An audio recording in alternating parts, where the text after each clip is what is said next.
भगवान शिव महाकाली के पैरों के नीचे क्यों?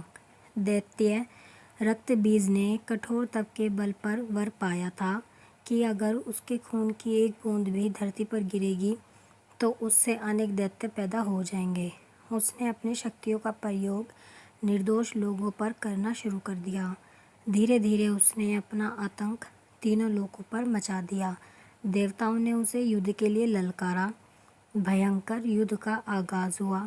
देवता अपनी पूरी शक्ति लगाकर रक्तबीज का नाश करने को तत्पर थे, मगर जैसे ही उसके शरीर की एक भी बूंद खून धरती पर गिरती, उस पर एक बूंद से अनेक रक्तबीज पैदा हो जाते। सभी देवता मिलकर महाकाली की शरण में गए। महाकाली असल में सुंदरी रूप भगवती दुर्गा का काला और डरावना रूप है, जिनकी उत्पत्ति राक्षसों को मारने के लिए ही हुई थी। महाकाली ने देवताओं की रक्षा के लिए विकराल रूप धारण कर युद्ध भूमि में प्रवेश किया। माँ काली की प्रतिमा देखे तो देखा जा सकता है कि वह विकराल माँ है, जिसके हाथ में खप्पर है, लहू टपकता है तो गले में खोपड़ियों की माला है, मगर माँ की आंखें और हृदय से अपने भक्तों के लिए प्रेम की गंगा बहती है।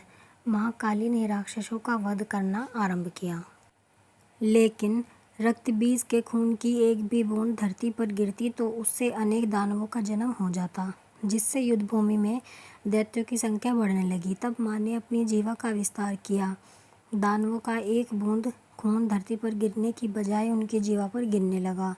वह लाशों के ढेर से लगाती गई और उनका खून पीने लगी। इस तरह महाकाली ने रक्तबीज का वध किया, लेकिन तब तक महाकाली का गुस्सा इतना विकराल रूप से हो चुका था कि उनको शांत करना ज़रूरी था, मगर हर कोई उनके समीप जाने से भी डर रहा था। सभी देवता भगवान शिव के पास गए और महाकाली को शांत करने के लिए प्रार्थना करने लगे।